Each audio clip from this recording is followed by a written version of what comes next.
Okay, over to you, Kelly and Juliet. So, hi everybody. I am Juliet. I am the marketing manager here at Balance. We are really excited to co-host this lunch and learn with our colleagues at Montanito and affiliates. So co-presenting today from Balance is Melainie Rogers, MS, RDN, CDN, CEDRD, and the founder and CEO of the Balance Eating Disorder Treatment Center. Melainie Rogers, Nutrition and Redefining Wellness. At Balance, we have 4 different levels of care, and our PHP and IOP programs are running in person with a hybrid model. And Kelly, would you like to do the honors of introducing Amanda? Hello, everybody. As you can hear, not ideal for speaking today, but it hurts. It does not hurt that bad. So I'm so excited to be here as well with Balance. We are partners in this field, and introduce you to Montanito and Amanda Mellowspring. Montanito is a primary eating disorder treatment program with 3 levels of care: residential, PHP, and IOP. We're human first. We're health at every size approach, an intuitive eating approach. Amanda is our Vice President of Nutritional Services. She is a certified eating disorder registered dietitian supervisor through the International Association of Eating Disorder Professionals, with over 15 years of experience leading the treatment of eating disorders at various levels of care. Amanda currently serves on the certification committee for IADEP and co-authored the publication defining the standards of practice and standards of professional performance for RDs working with eating disorders in the Journal of the Academy of Nutrition and Dietetics. So we're very honored and excited to be here. Luckily, you don't get to hear me all day, and I'll pass it back to Juliet, who will pass it back to our amazing speakers. Right. So today we look forward to having a lot of really great discussions. So after we have the slides that Mel and Amanda are going to present, we're going to have some open discussion afterwards. And as we're going through the presentation, feel free to ask questions or leave comments in the chat. Kelly and I will be on there the entire time. And we chose to have this in a meeting format so that we could facilitate discussion and be really as inclusive as possible in the conversation.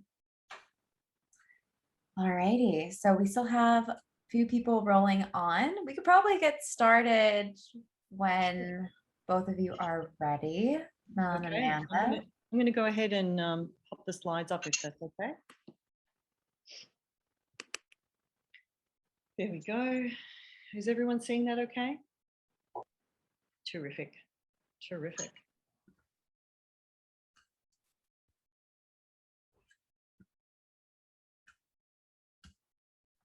Melainie, you just muted yourself by accident. Thank you. I was just about to say, if people would like to mute themselves, and just remember to keep yourself muted. And then, as Juliet said, put any questions in the chat or the Q&A, and we'll be able to take those questions during the presentation. And then we've left some time at the end where we want to kind of take the slides down and then just have a great discussion among ourselves about some of the main concepts that we're going to be covering today. So Amanda, if you're ready to go, shall we jump right in?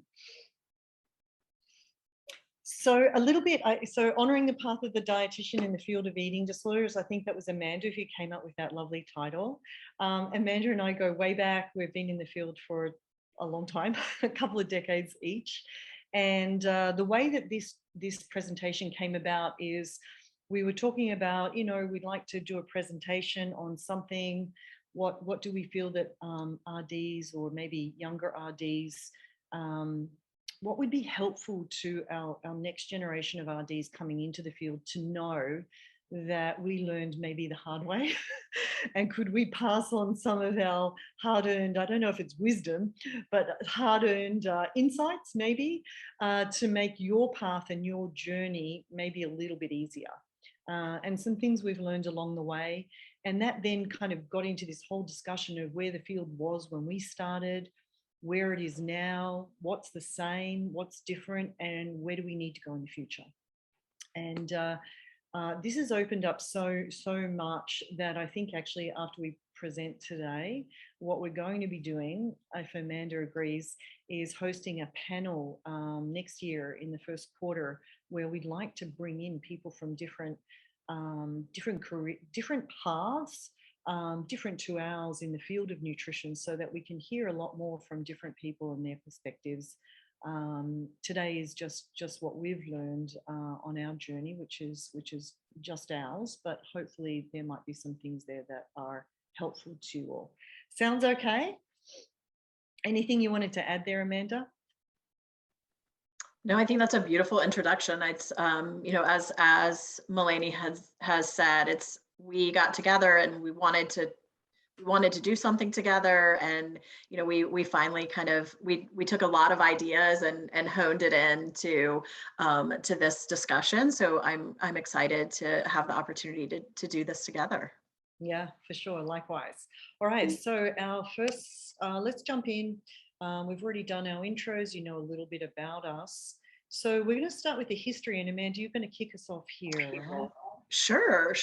So what, as Melainie was describing, we really can speak most to our own experience. And what we wanted to kind of start with is just, you know, the history of the role of the dietitian in eating disorders in general, in the treatment team, and really our experiences. And in some ways, we have shared experience of about when we came into the field and how we kind of came into the work that we're doing now, and really looking at the challenges that we have faced as a whole community of dietitians in order to get where we are now. And I think one of the things that we talked a little bit about that I know Melainie can speak to more so as well is just things like social media was not prevalent at the time. It was certainly not a way that people were connecting professionally around the work that we were doing. And to some extent, one of the distinct memories that we actually shared as we were talking about this that comes up for me too is when I had the opportunity to attend regional and national conferences early in my career, really finding that often, you know, I would be the only dietitian present, or maybe one or two other folks. That's actually in some ways that was how Melainie and I really came to know each other better, is that we would kind of show up and we would be a couple of the only ones around. And I think that was, you know, that kind of speaks to how we also grew as dietitians in the field of eating disorders, that dietitians were not speaking at conferences early on in, at least in my career. It was pretty rare to meet another dietitian or see one kind of holding space as a speaker. So we've really come a pretty good way since that time. And one of the things that we wanted to speak to, and I'll let Melainie speak to this as well, is just kind of the innovation of how did we get to where we are now. And most of my experience has been in higher levels of care. And have done some private practice as well. But coming into the field of eating disorders in a residential treatment model and really making an impact on the type of nutrition care that was being provided, and really creating a space for the dietitian to be an integral part of the treatment team was really pretty formative in my early career in really kind of figuring out where I could kind of move into the cracks that were available to me, and really creating space, and who really wanted to support that dietitians could hold that space. So that's one of the things we're going to talk a little bit about through the course of the presentation. So I know that Mel has some background in her experience as well that I'll let you share. Yeah, absolutely. I mean, yeah, you hit it on the head. And I was reflecting on this morning when I was preparing for today, and just, you know, kind of thinking things through. And you mentioned private practice, a little bit of private practice for you, Amanda. I came into the field to be an RD And I think many of us honestly were thinking pre-med, but wanted to be more preventative. So I came into the field wanting to go into private practice out of the gate. And I remember I'm not from America. So I moved here. I moved here to New York to go to New York University. And I was in my very first semester of my master's program. I was self-paying. And the Australian dollar was 50 cents to the dollar. So it was costing me a bomb of my hard-earned dollars to be here. And I remember in that very first or second class, community nutrition, our professor said, please introduce yourselves and put your hand up, if you want to go into private practice. So I very eagerly put my hand up, you can imagine, right? And she goes, yep, great, good luck with that. No one's going to pay you $100 an hour. I went home that night and I cried. I cried for 3 days. And I really thought, my God, what am I doing here? I actually moved countries to come here to do this program. We had this similar program in Australia, but I was looking for more of an international experience. And that really devastated me. And then I thought, you know what? Let me look around and see, are there any RDs out there who are doing private practice successfully? And I found one of the most successful RDs here in New York at the time in private practice. And she had a very bustling private practice of 5 RDs who were working with her. And I thought, if she can do that, then maybe I can do that too. And I gave her a call and I volunteered with her, yada, yada. But the point of the story there is that was only 20 years ago, guys. And that is the messaging that some of us were getting in school. And now look at where we are now. I think it's kind of like, the norm almost that we might consider going to private practice. So hopefully that story gives you a little bit of a sense of, gosh, we've come a long way and still got a ways to go. Let's go to the next slide here, Amanda. There we go.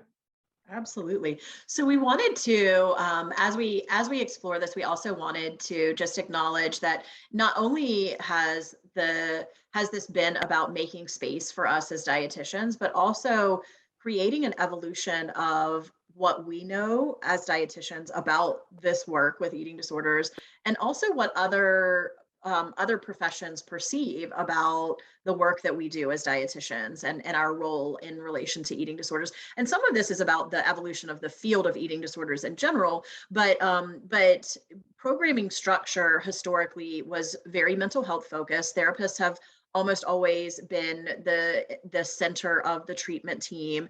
And I'm not necessarily saying that dietitians should be the center of the treatment team, but I think that treatment has evolved in a way where it's more of kind of like a blossom and less of kind of a circular system where there's one person that holds the whole team. So that has really influenced how we work as dietitians, to have this profession where we have this integral role. We're typically historically have not been taught a lot around counseling skills, but then stepping into an environment that is very much oriented toward counseling, which I think really has helped us launch into acknowledging the need for more counseling skills and behavior change, even across other areas of nutrition.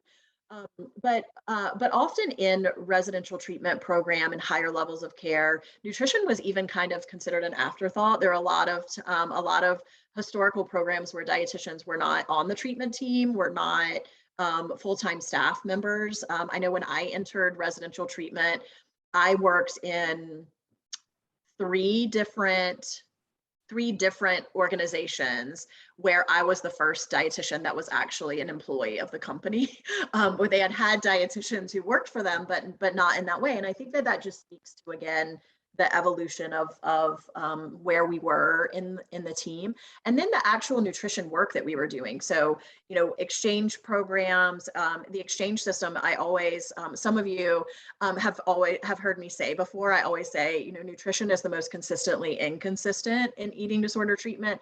Every program does it a different way. Every program has their own way to do it. I think the exchange system is such a great example of that. Like, even the actual exchange system that it originated from, like, every program that does that has changed it into their own exchanges. So it's no wonder that clients move program to program and get just thoroughly confused in the process. But And I'm not suggesting that there's no place for the exchange system, or that there's no place for some of these other approaches to nutrition. But what I do think is important is that we're becoming more aware of, for instance, when we're working on full recovery with an individual, is that what a normalized way of eating looks like? Is that what someone who's internally regulated, who's practicing intuitive eating tenets in their life, is that how they eat? Is that how they think about food? Is that how they put food on their plate? So a lot of this has not just been our role in the team, but also the type of information that we're disseminating, the role that we play with our clients, the information and education that we're giving them. And I think weight focus is a bigger bullet point there, because I think that's one of the things that Mel and I talked a lot about too, is just the idea that even when we were really brought into the team, the focus tends to be weight and calories in the work that we were asked to do, and it can still very much tend towards that. And I think that part of our evolution, and I feel it more intensely in the past few years, is that there's a greater acknowledgement that the dietitians also play an important part in how we're working on behaviors and addressing behaviors without there being such a significant focus on weight.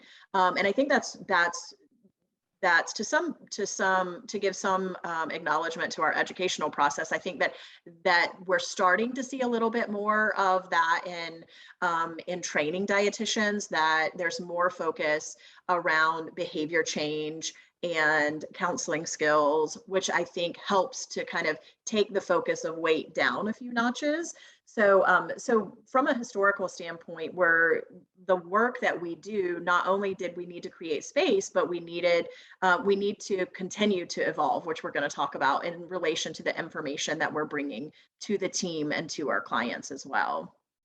Absolutely. And along that line, historically, and I'm afraid to say sometimes I think this still exists per the RD interns that we have at Balance. But my experience of being an intern in the hospital setting was that it was definitely the lowest rung on the ladder. And it wasn't just because I was an RD intern, it was because the RDs, it appeared, were on the lowest rung on the ladder. Certainly my experience, and from speaking to others, and again, this is not true for everyone, but just our experience was not a true team collaborator at all, except perhaps in the pediatrics rotations and certainly in the ICU. And you know, back in the day, we were doing, you know, the TPN, and we were doing all of that sort of stuff. So, you know, you were much more of a kind of a regarded member. And what I experienced in the hospital setting, there was very much short-term intervention with acute clients. Absence of counselling skills training was prevalent then. I think now our students may get one class of counselling skills training. But I was really considering how effective am I being in this hospital as a hospital RD, even as an intern. And then I was, you know, pretty upset to find that even though that we're probably the highest trained with master's degree for many of us, we're also the lowest paid of any healthcare provider. I don't know if you all know that. That's a little bit of a blow. And so, you know, when you add all that up, I'm thinking, gosh, what am I doing? And is this really a profession that is going to give me the kind of satisfaction that I'm looking for day to day, and also allow me to pay my rent and pay off my student loans? You know, perhaps not. And this last point about RD on-site versus conferences, this was Amanda's experience, right? Whereby you were finding that working in the treatment, in a treatment center, you were finding that the therapists, etc., went to the conferences, but the RDs were left at home, so to speak, to take care of the clients, and were not the ones going to the conferences. So you can see that there's this whole disparity there in how RDs have been viewed, and also our ongoing educational needs as well. And I will really, really briefly, I'll just say too that there's something to that like a lot of a lot of what would happen is like, well, we can't send the dietitian because we only have one and we need them to be on site working. And so there was this phase also where dietitians were starting to be valued for the work that we were doing on site, but there weren't enough of us to then do the work on site that was now being valued and go to the conferences and learn more and share. So we kind of, you have to kind of create your own problem and then solve it yourself, so to speak. But I wanted to just really quickly, before we move on from this slide, I wanted to just acknowledge too that another challenge that we face as dietitians, and I think that this is an important part of what we're doing in the field of eating disorders in general too, is though, like, who can become a dietitian? And so Mel and I talked a lot about this as we were preparing this this presentation too, is that there's a lot of discussion within the fields, and I also find that we tend to thoroughly confuse every other medical and mental health profession with the fact that we have to get a degree and then we have to apply for an internship, and then we have to do the internship, and then we can take the exam, but we also can't get paid to do the internship. And so I was sharing too with Melainie, since she is not originally from the US, that in my experience too, I actually did not realize I had to do an undergraduate internship, number one, to get my bachelor's, which is not a thing anymore that anywhere I know of. But then secondary to that, I was in my master's program and applying for internships before I realized you can't use financial aid to pay for your dietetic internship because you're not considered a student. And I basically paid my entire college career with financial aid, which I will pay for now the rest of my living days. But the idea that you have to have some way to pay for the internship, you can't be paid, you have to pay your bills during that time, and you're working 40 hours a week. It's really limiting as to who. There's a lot of financial privilege associated with being able to become a dietitian, and some of that has not changed in 20 plus years since I've been a dietitian. And that is something that we need to be thinking about as a field, and really looking at. And then even advancement within our field of eating disorders.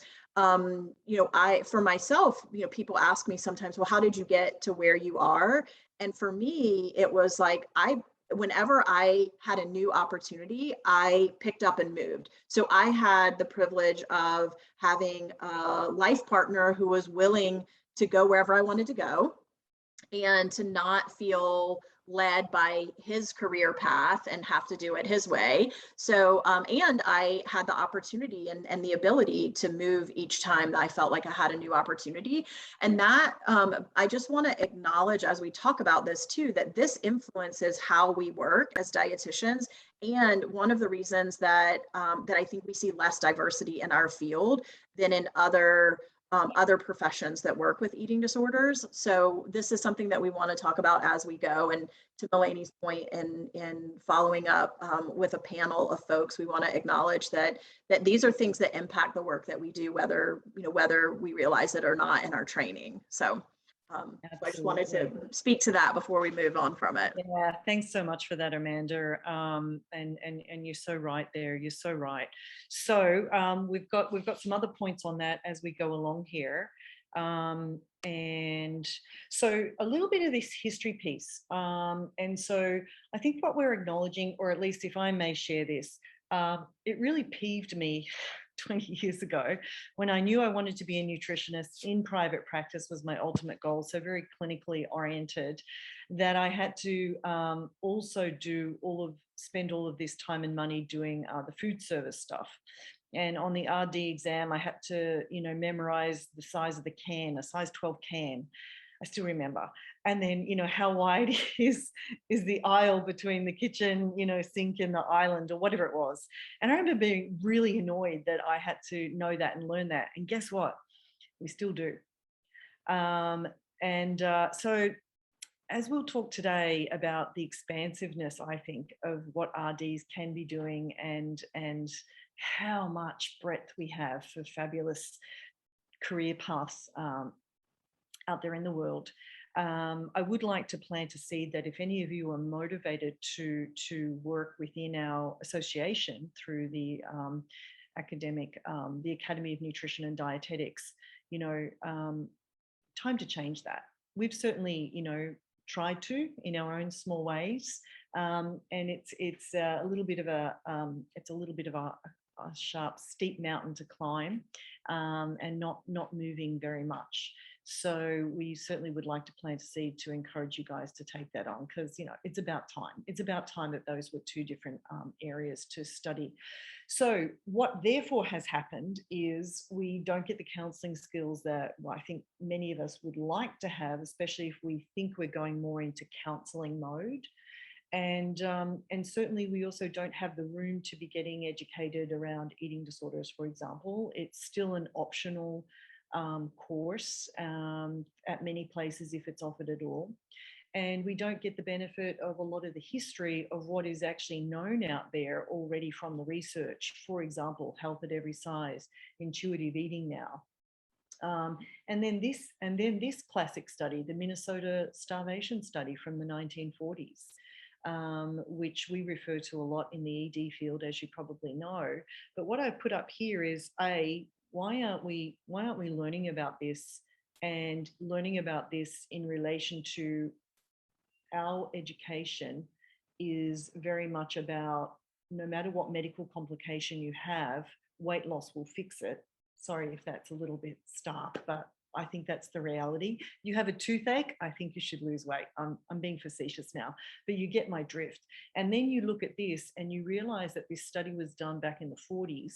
And this functional MRI image is not from that particular study, but nonetheless, it does illustrate the nourished brain versus the malnourished brain. And you can see here that the brain literally atrophies when we are dieting or we have inconsistent intake. And I'm not just talking about clients who may struggle with anorexia, for example, but if our bulimic clients or our binge eating disorder clients or our disordered eating clients, any of them are all eating in an inconsistent manner, that means that the brain is not getting nourished in a consistent manner, which means the optimal communication aspects of the brain are challenged. It also means that neurotransmitters are not being produced at optimal, consistent levels. All of that is to say is that if you are disordered eating or eating disordered anywhere on the spectrum, your brain is going to be massively affected. And this is the sort of stuff that I think we need to be learning about, that connects cognition with what we're trained in medical nutrition therapy. So this is just an example of research that is missing.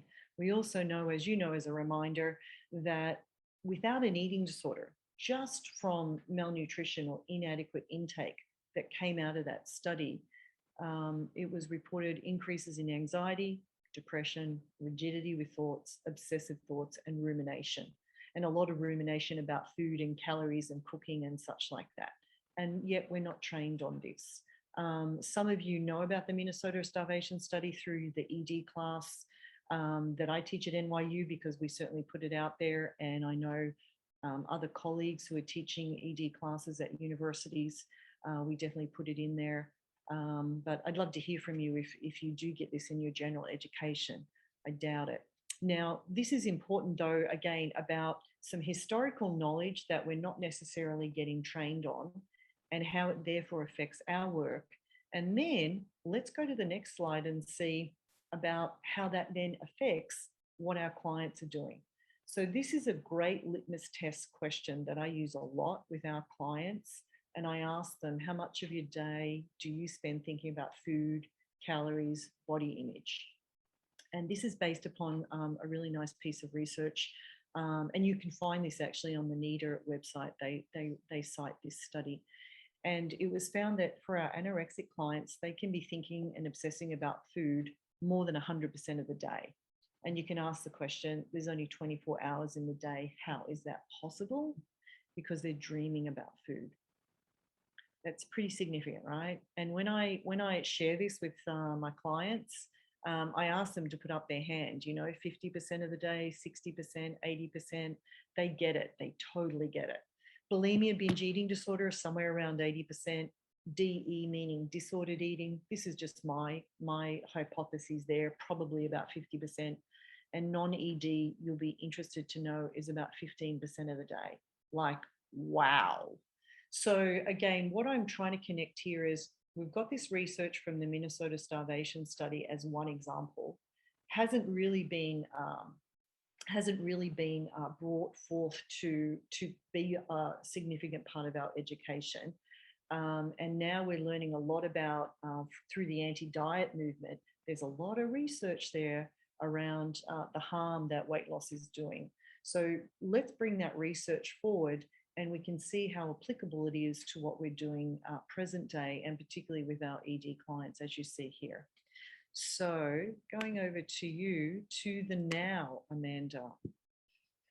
Well, actually, this one I'll walk us through, the eating disorder team. And this is what I love about this field as well. So as you know, the eating disorders are complex. We know this, and honestly, I think they're getting more complicated. This last year and a half, we have seen acuity through the roof. It's the so-called perfect biopsychosocial disorder, and a team approach is actually the gold standard.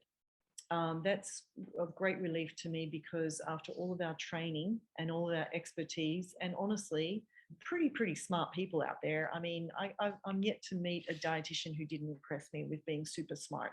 So we want to be at the table, right?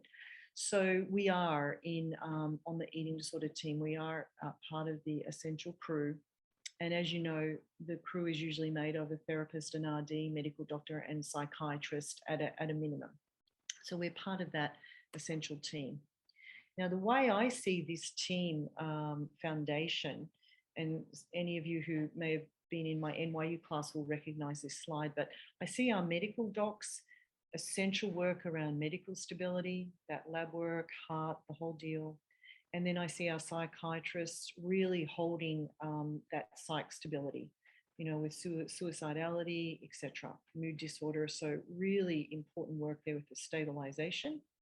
And then kind of in the trenches, in the day-to-day, is usually the nutritionist and the therapist. And the nutritionist, the way I like to think of it, is we're there to re-nourish the brain and get the brain back online. And in doing so, the client can then do even better therapy. And then the therapist is there working through the emotional family challenges and a myriad of many things there. Both of us are working on cognitive and behavioral restructuring. So that's just a kind of conceptualization of the work. And you'll notice that the nutritionist and the therapist circle are equal size here. So the next slide, I love this one. This one's from you, Amanda. Yeah, thank you. I appreciate the size emphasis too, because I often will point out to people too that we may be working with an individual client who might have multiple therapists. They might have an individual therapist, a family therapist. They might have a couples therapist, and generally there's one dietitian, and so we're holding the same space. But this is a diagram that I use a lot to talk about, some similar to what Melainie was describing with the type of work that we do. But I also like this this visual, because one of the things that we've talked a lot about too is that when you think about like a staff meeting, for those of you that have been in like a case consultation or a staff meeting with an eating disorder treatment team, I often will say the dietitian is very frequently the only person in the room that can hold the whole conversation, that actually understands what everybody's saying. You know, when the doctor or the nurse is reporting the medical information and labs and other vital statistic information that we're hearing, the dietitian understands and interprets that. And then when the therapist is talking about therapeutic interventions and work that the client is doing, we're able to understand that information. And often those other two folks don't necessarily have as much information about the other two modalities. So the dietitian tends to be kind of the translator of the two spheres that are coming up in the work that we're doing. And again, I'm a strong advocate for dietitians, but I don't think it's a stretch to say that often the dietitian is the only person in the room that is understanding the entire conversation that's happening. Certainly, we have some very highly trained providers in other areas who can follow the conversation as well. But at the core, the expectation, in my opinion, is that an effective dietitian is able to interpret the whole conversation, which I think is really important, to speak up in those meetings and say, like, hold on, like I'm a little confused about, why this client is asking for this or that or whatever, yet they're still needing, digestive aids or whatever it might be. And so kind of being able to translate that into the expectations and work that we're doing with clients. Absolutely. So one of the things that that Mel and I really wanted to do as we did this presentation too is similar to what she started to bring up with the Minnesota starvation study, is really talk about the fact that there have been some really impactful bits of information about nutrition and dietitians who have impacted this field that that we wanted to just like bring to the surface and acknowledge that by no means is it new, and is it all about the work that has happened since we entered the field, and other dietitians that are well known have entered the field. It's really looking back at how the foundation started to be developed before us. So this is pulled from a handout that I like to use a lot, that was developed by Nancy King, who is a dietitian as well. We put the date on there just to acknowledge, like, this is from '96, so it's not, this is information that's been around, and certain bits of information are just now getting their time, because more dietitians are holding space for it and saying, hey, let's talk about this a little bit more. So this is one of those things. And this is, again, it's pulled from a worksheet that I love to use on externally directed eating versus physically connected eating. And what I want to point out about, I won't make the presentation about this information, but what I want to point out about this information is that what I love about this is that it points out the pros and cons of both approaches. So in externally directed eating does incorporate things like dieting, meal plan structure, exchange systems, like those types of models where we're telling clients what to do, which is what we're trained to do as dietitians, is tell people what to do. And then the behavioral part of that is that then we're surprised when people don't do exactly what we told them to do with the information that we gave them. So we've, moving over to the physically connected eating, this is where we get into more internal regulation, intuitive eating principles, more awareness around mindfulness. And so I like that, that in developing this, Nancy King really did a great job of talking about the pros and cons of both. And I think what stands out to me is that with physically connected eating, when we're working with clients on becoming more internally directed, under the cons, what I think is so important to pay attention to is that it's a longer process. It requires developing and using counseling skills.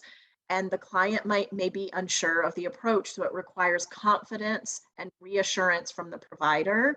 And it is not the social norm, which is probably secondary or primary to those other effects.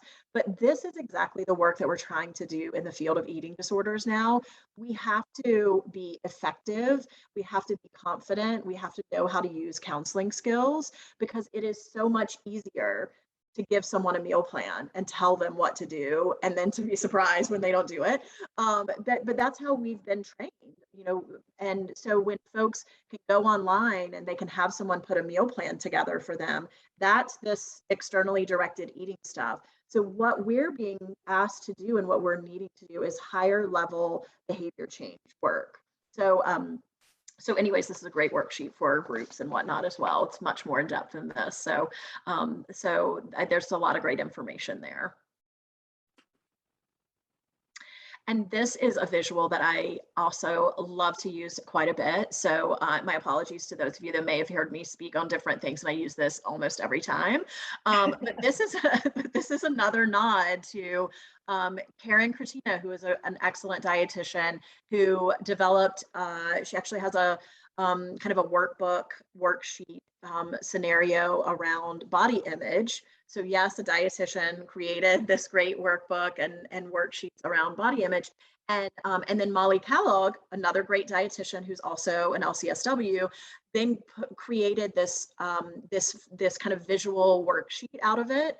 And then I appreciated the visual so much and the background that I thought, this is beyond body image, for me, this actually translates to helping better describe what we were just talking about, that movement into internally directed eating.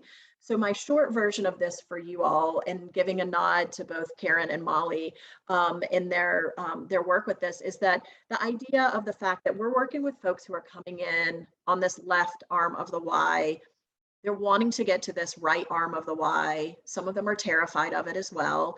But we find a lot of clients who want to kind of come in on this left arm and just kind of leap over to this right arm. And what I love about this visual, and I can talk about this for hours and do groups with clients, and there's so much great symbolism you can do with this. There were like tree swings and roots, and it gets really exciting. But what I love about this is that you can't jump from the left arm to the right arm, because there's this big kind of crevasse in the middle.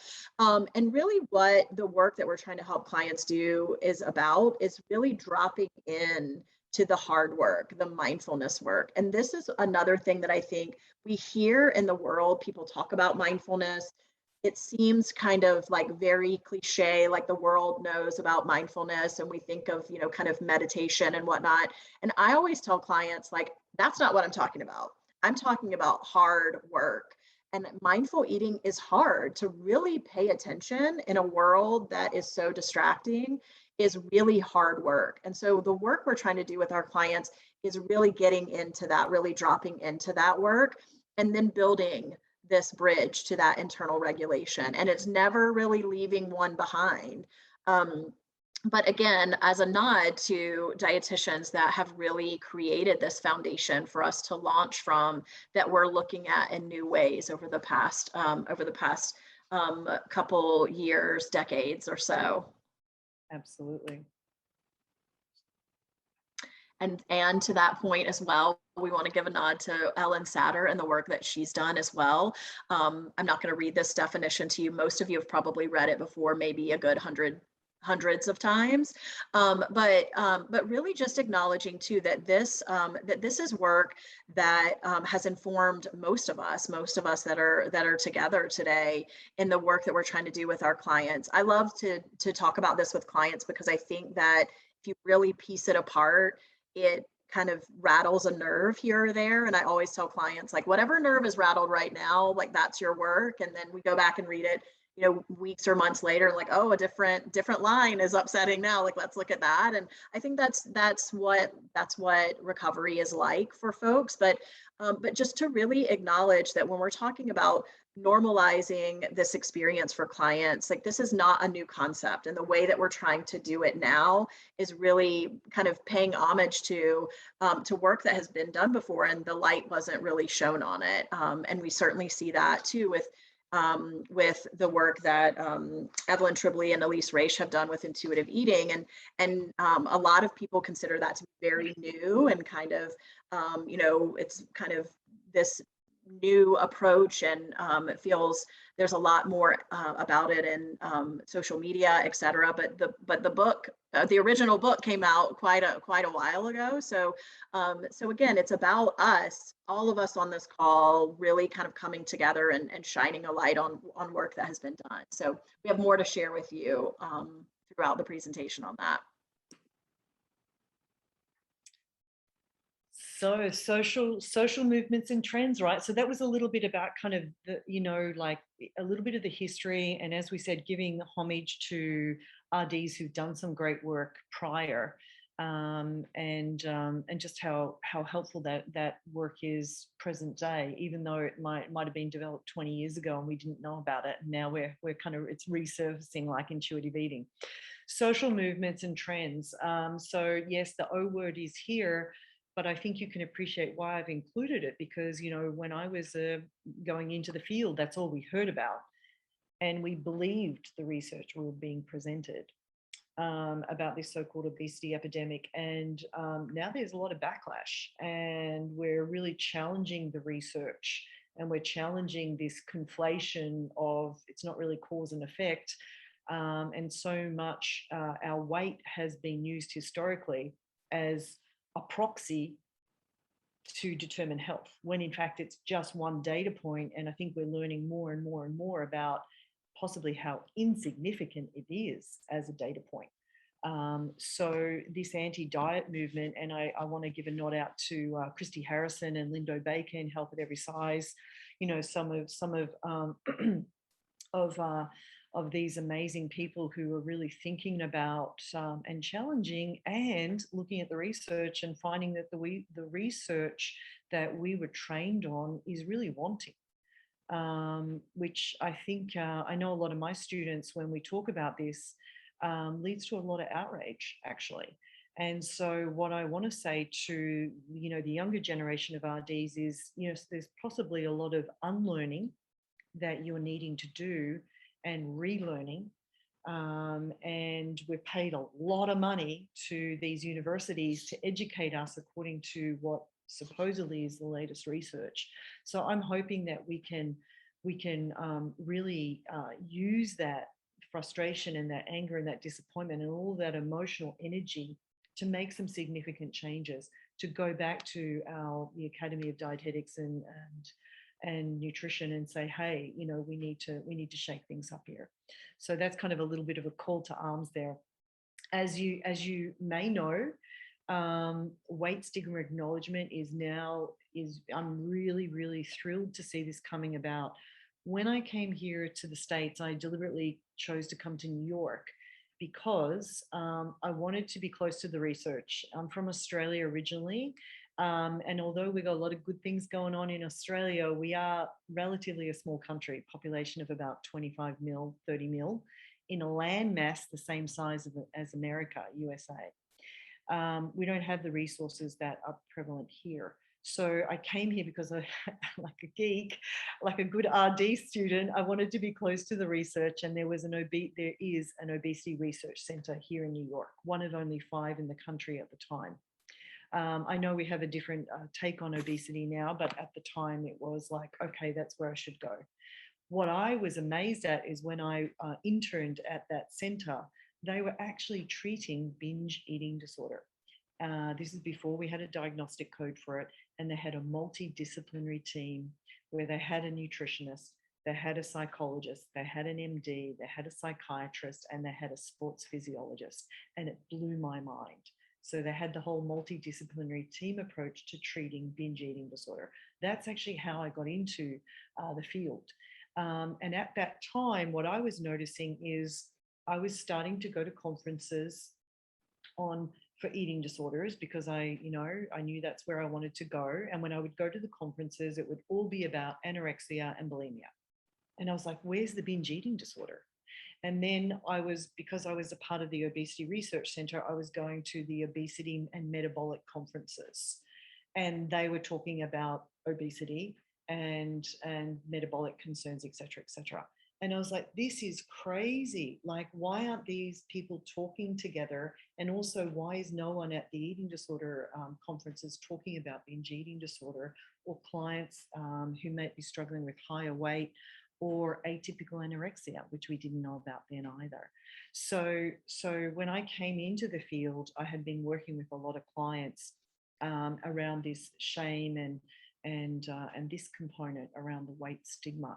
So it's amazing, and thank goodness we've started to really acknowledge that as part of a social movement now. And of course, therefore, that's also led us to Health at Every Size informed treatment. And again, big kudos to Lindo Bacon and their team, because that's really shaken things up. Diversity programming, oh my goodness. Amanda and I spent a lot of time talking about this and the lack of diversity in our field, which honestly, I've got to tell you, it's kind of embarrassing. It's not even kind of embarrassing, it's embarrassing. Shame on us, and we should be doing much better. And as I'm learning as a person who came from a different country, I've been learning about a lot of the barriers. And Amanda's story today about, the financial load, and I worked for 8 years and saved for 8 years to be able to come here and pay for my education because I didn't have that kind of financial support from my family. And it was really, really hard. It's really, really hard. And we've still got loans we're paying off, So there's a lot we can do here. And this is part of this slide, I think, is really the slide that we want to riff off and for next year and have a panel in the first quarter where I'd love to get people speaking from different aspects, different perspectives around social movements and you know, where we're headed as we go forward. Social media influence, huge. And what I want to say about social media, so there's a lot of really positive things about social media. And I think most of us have read the research lately around Instagram, and, you know, 30% of girls are more depressed when they're using Instagram, what it's doing to body image, you know, just any platform that provides that visual comparison, we know has risks attached to it. But what I will say that I think is enormously helpful for us as RDs is that you can get yourself out there on social media and start your own business. You don't have the kind of financial barriers of you have to be able to set up a brick and mortar office anymore. And even now with COVID, we now know that you can do a lot of your work virtually if you so choose. So there's the ability to market yourself in a way through social media that wasn't available historically, which I think is a wonderful thing. Because the more people know that there are these people out there called registered dietitians who are the nutrition experts out there of any healthcare professional, we're it. We have to own that. Then I think that's a really good thing. Norms and pressure, intuitive eating. These are just some of the movements that we've seen and observed and honestly welcomed over the years. Any other thoughts or comments there, Amanda? I was just going to comment too, and speaking about diversity, that, you know, in addition to the diversity within our field and the focus on really needing to assess and create change there, I also really strongly believe that as we have been able to develop more programming that addresses diversity in our treatment models, treating all genders, making care accessible to clients in different living situations, socioeconomic statuses, et cetera, that dietitians also have a really important role in forming what our programming looks like and what needs to evolve as we bring these folks in. So, you know, binge eating disorder is an example of that as well. Like, do we need to look at how we're doing programming as we start treating these individuals in more numbers in our treatment centers, when we're treating all genders, when we're treating clients who are transgender, like really looking at what we need to do around nutrition and food and what is someone's, you know, healthy weight range when they're an individual who is transgender, or you know, when we're looking at feeding male clients, are our meal plans big enough to feed people who are adolescents, who are, you know, of just different genders and different phases of growth, et cetera. And I think that dietitians actually play a really important part in making sure that we're constantly assessing and reassessing what our program structure looks like. Yeah, absolutely. And so this is exactly what I was talking about. And I love to tell my students this all the time. And I don't think when I graduated, I don't know if you did, Amanda, I didn't realize that we are the most trained nutrition specialists out there. I don't know why it didn't occur to me, but, you know, I remember being differential to the doctor. I assumed that the doctor had similar knowledge to what I had. I assumed, I don't know why, but I assumed that those around me had a similar level of knowledge. So I didn't really stick my neck out or assert myself to say, actually, that's maybe not the right approach there. But we need to own that. We need to know that. And I hope that that is helpful in us kind of really finding our voice in the field and in a treatment team as well. Did you want to speak to these other pieces, these other points here, Amanda, around the training and the education, supervision especially? Sure. I mean, I think, you know, in a similar way, you know, we are dietitians that work with eating disorders are, you know, in a mental health field. And we are really the only providers that in this field that don't require supervision to become licensed. So we have, again, this very relatively long unpaid internship. I mean, we all have stories to tell about our internship, and how many posters I made and put up at certain parts of my internship, versus getting like really solid supervision and training from another dietitian in the field, which I think is just invaluable. And we mentioned earlier the IDEP certification process and becoming a CEDRD, which is now everyone is CEDS, dietitians included, but some of us still have some lingering CEDRD credentials that we're playing out. But I feel like that's when I started to really recognize that what I valued about working in treatment was supervision, and I just didn't know what it was really, because I was getting so much supervision and support from other modalities, from great psychiatrists, great medical doctors, great therapists,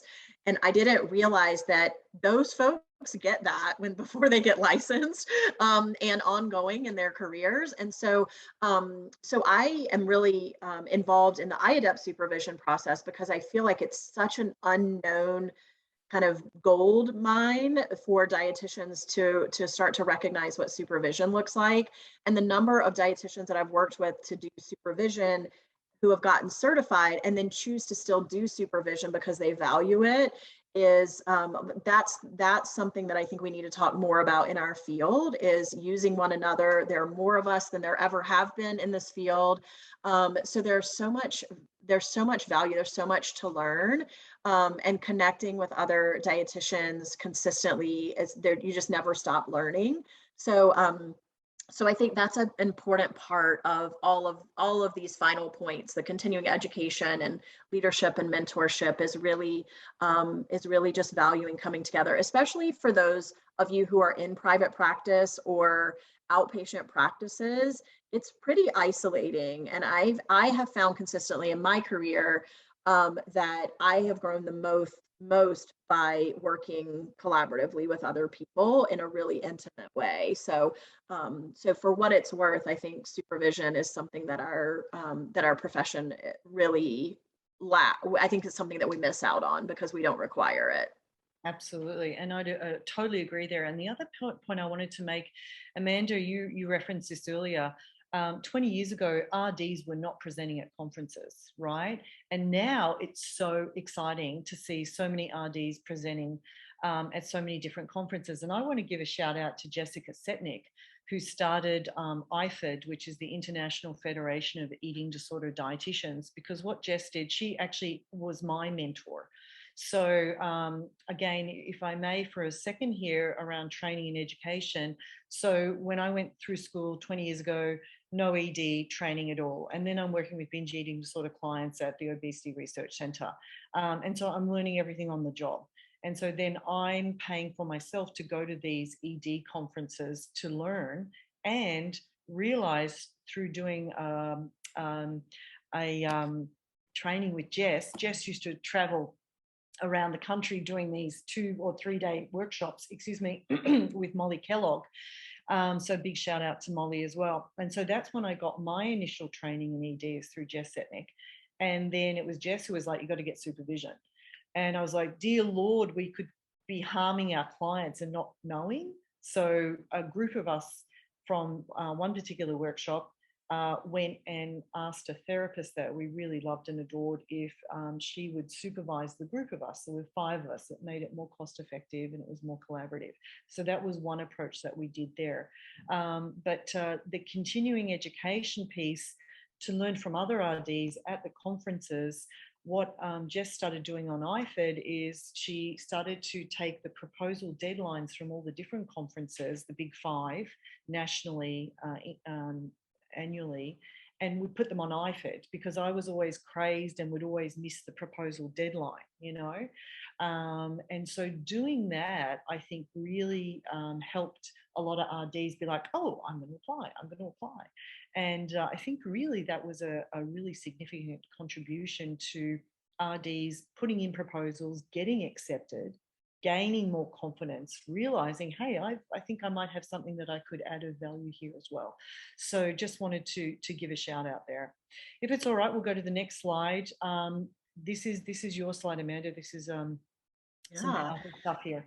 Yes. So this is actually the conversation that kind of led us to what do we want to talk about. So so this is a little bit about, you know, as an outpatient dietitian, for those of you that are outpatient dietitians, for those of you that work in treatment programs, you know, what is it that we should be expecting to hear and to know when we have clients in treatment, and then what should we accept as far as you know, communication.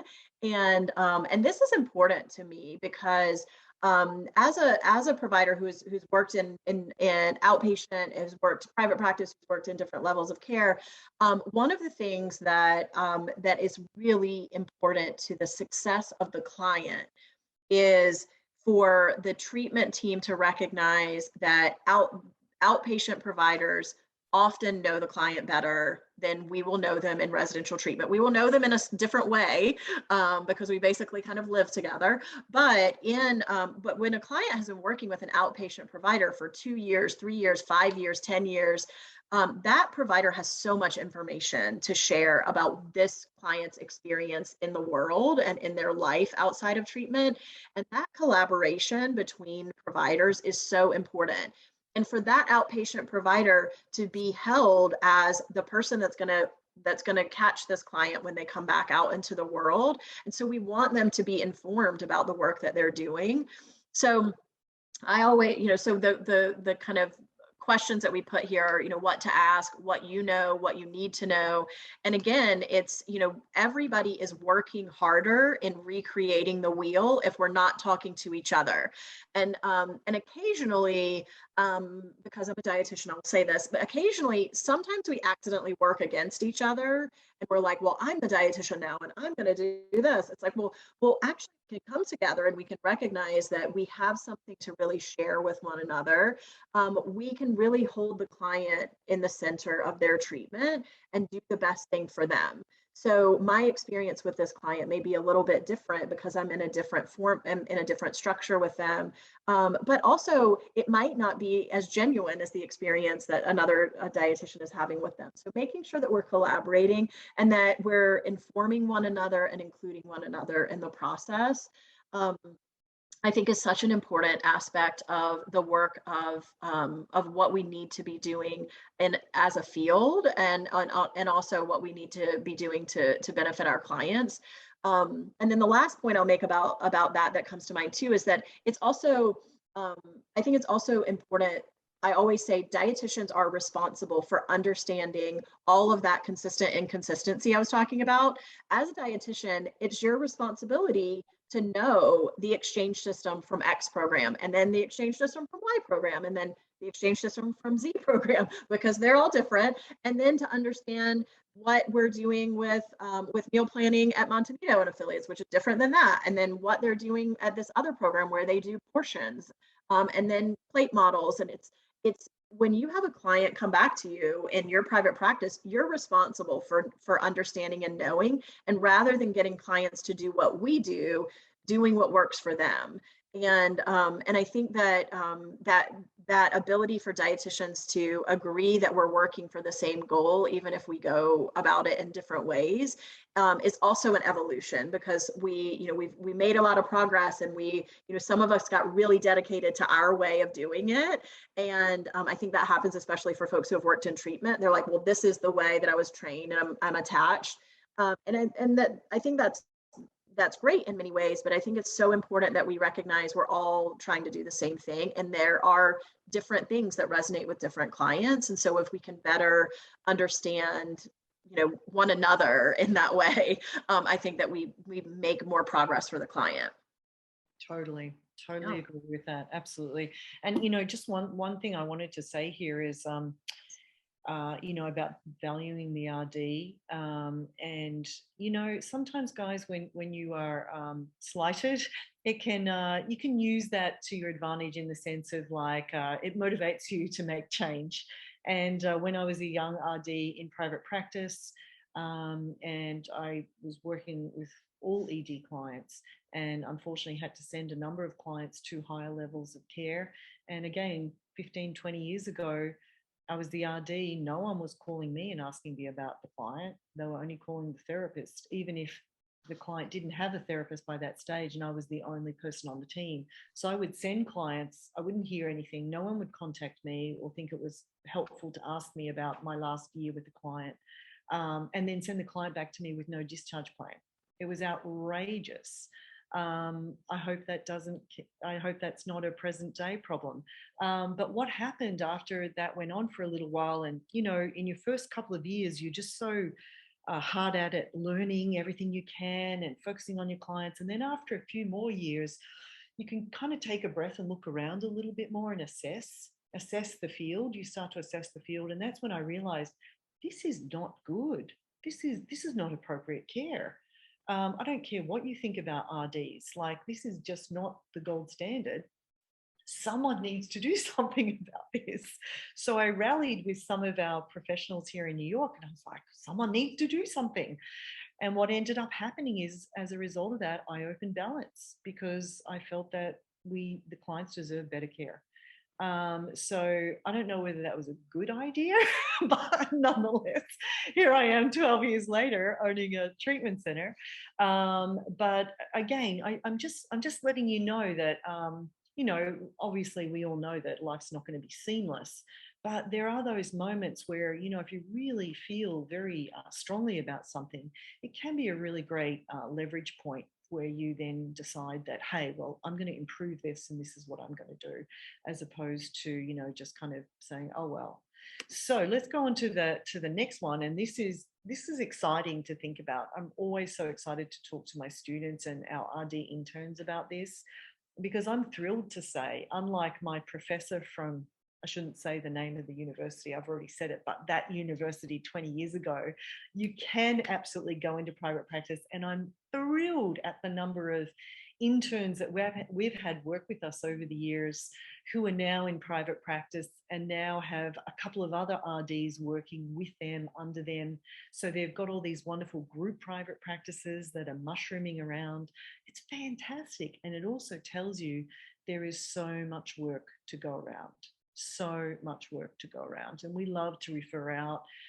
We obviously do our own work at Balance as well, but referring out into the community nationally as well. So you can go into private practice and you can absolutely thrive. You can own and run your own treatment center. And when I was, mentioning it, my displeasure with, I'm sending my clients to this place and they've told me, we don't want you to be a part of the treatment because, it's disruptive or whatever. My goodness. It only took one. And what I mean by that is, some friends said, hey, do you know this RD out in California, Francie White? She owns a PHP day program. And I said, what? An RD can own an eating disorder treatment center? They're like, well, Francie does. So I was like, I'm getting on the phone with Francie. And Francie's like, yeah, absolutely. And I have, my therapy team, and this is how we're doing it. And she mentored and was so generous with her time. And as I said earlier, guys, it only takes one. And so that was it. And so I was like, well, if Francie can do it, then hopefully I can too. And so I say that not to skite. I hope this is not coming across as boastful at all, but I hope that it gives you some inspiration that the sky's the limit. You are the nutrition experts out there. Take your knowledge, go forth and make things better. RDs can also lead research, and we need more researchers. Influencers on social media, we need more RDs out there saying, I'm a registered dietitian, I'm a nutrition expert, and owning that, because guess what? The people who are owning that are a lot of people who are coaches who maybe did one 40-hour class. Do you know in the state of New York, you can call yourself a nutritionist if you've done one 40-hour class? That's it. So I think that we could muscle ourselves in there a little bit more and claim that space because we are the experts, we know the research, and we're not coming from a perspective of, well, this was my experience and intermittent fasting worked for me, so I'm going to coach you to optimal health using my sole experience. That's not good healthcare, and I think we all know that. So social media and telehealth, as I said, opening up opportunities and validity for us, reclaiming that health and wellness field. And I've got to tell you guys, the latest stat I have, and it's more than this, $64 billion a year we spend here in America on health and wellness, i.e. dieting, etc. $64 billion a year. So yes, in spite of what my professor said, there are a lot of people out there who are spending money on their health and wanting to optimize that, and maybe are utilizing the services of people who don't have your knowledge and training. So go out there and claim that space. And then, of course, as speakers and mentors, and we're seeing so many more RDs at the conferences and presenting, and it's just so awesome. A couple of comments here in the chat. Just want to make sure. Great. Thanks so much. Oh, good. Tiffany is a student and feeling very inspired. Thanks, Tiffany, for that. So progress. And this from you, Amanda. I thought this slide was great. Yeah, so I'm going to go through the next few slides a little bit quickly, but this is a slide that obviously is not something to read to you, but again, Melainie and I really wanted to acknowledge dietitians that are doing some of this work, and some that have been doing it for some time. And so hopefully we've been throwing out a lot of names, and if some of those names are new to you, jot them down and really look into it. Janet Shebendock is someone that I want to give some acknowledgement to. This slide, I tried to keep some folks in here that do a lot of nutrition related research, but Janet is a research, she is a dietitian, a researcher at Columbia University in New York, and does a lot of research on eating disorders. And this is research citations that are pulled from some work that we have done at Montanito and affiliates to really, we have kind of like a one sheet of, this is research that informs our nutrition model. So we didn't just like make it up and decide this is how we want to do it and this is what we like. We really pulled research to formulate our nutrition programming, and it's ever evolving because it's a relatively new field as far as research. But there are some great names on this slide here, and some great references to research that I think are really important when we're talking about where we're going from here. And again, you see some dates that are not that new, some that are newer, but some of this research, again, it's like we have to look for the research and we have to shine the light on it and apply it so it gets its due. Some of my favorite research on this is relatively old, by research standards, but it's not changed. It's information that as we apply it, it's really meaningful. So if you want to go to the next slide, Melainie, the next slide just kind of points to some of the research concepts that I'm referencing.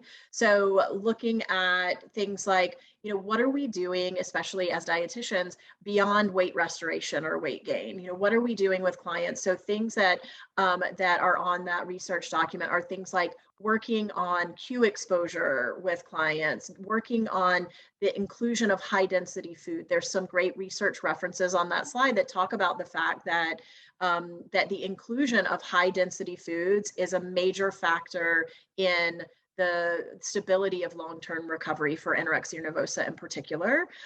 So again, it's not just about feeding people enough, it's about how we do it and what we're doing. There's great research about mindfulness.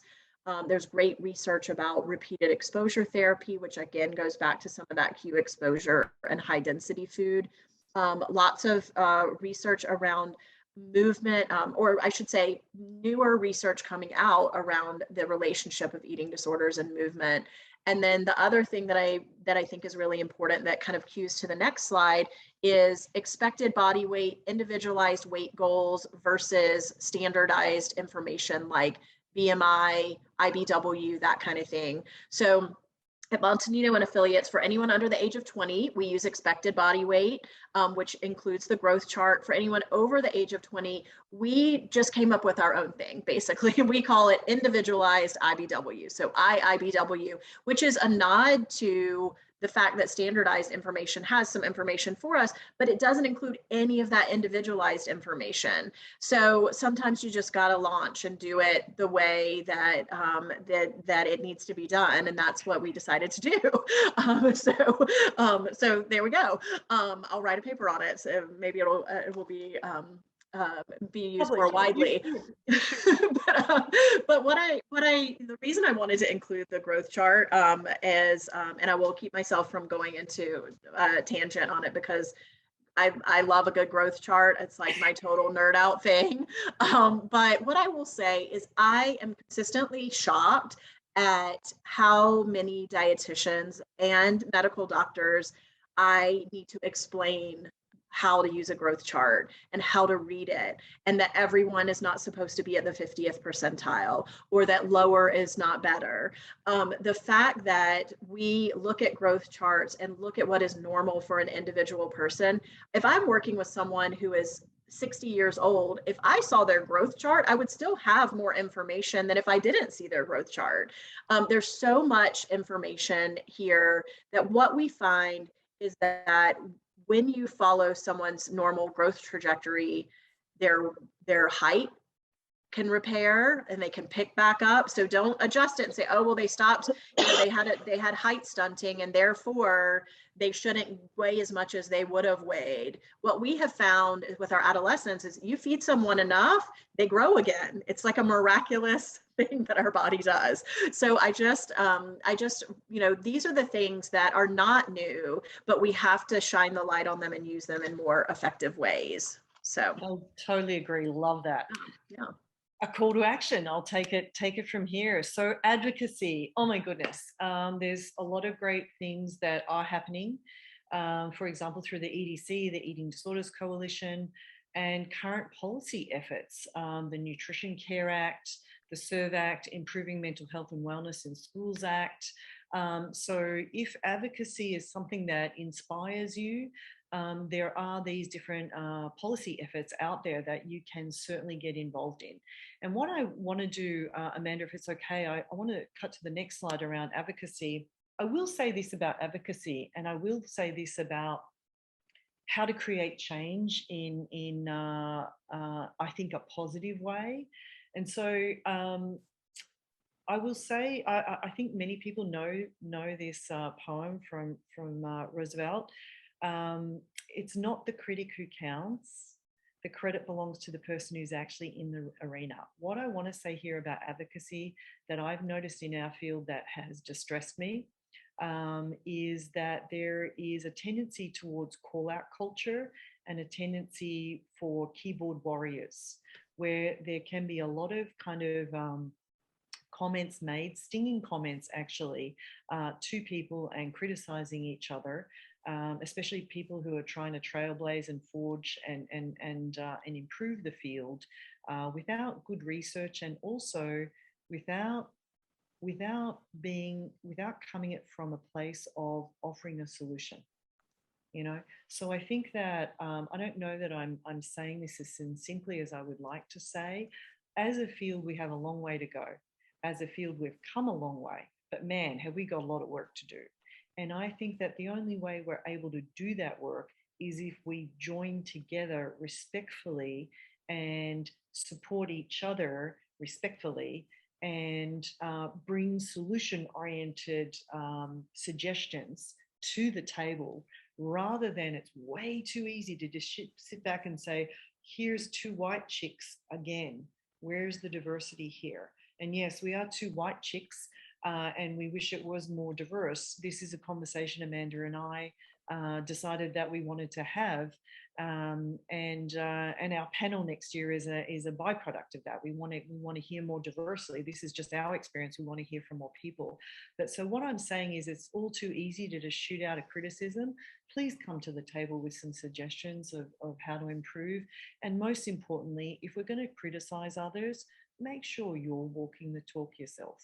So I'm just going to say, be an advocate, but be a collaborative, helpful advocate, as opposed to just a critic.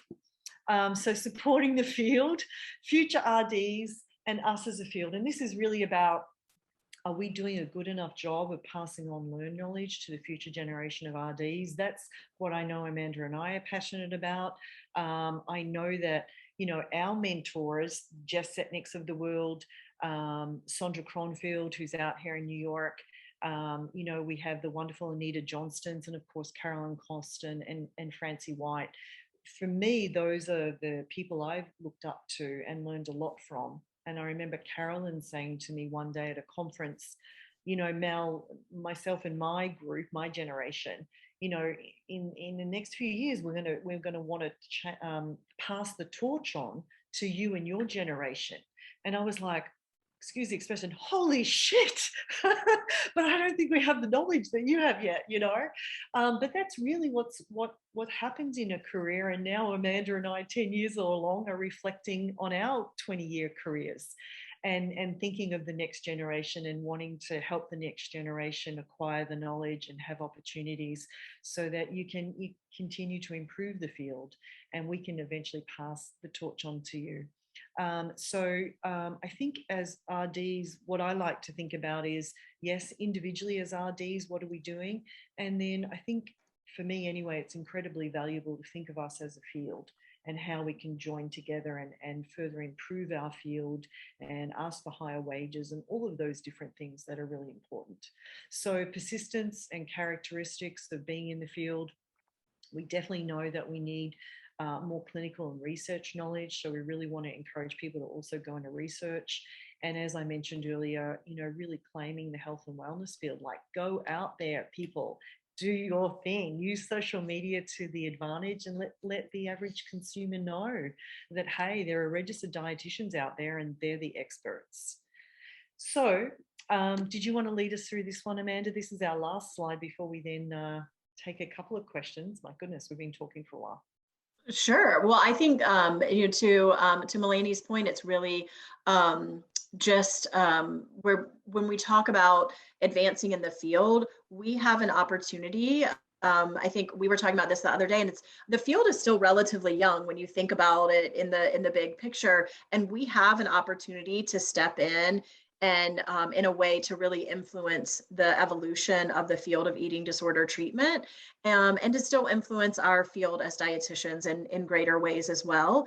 And we have to have research related to the work that we're doing for it to hold the influence that we need it to have.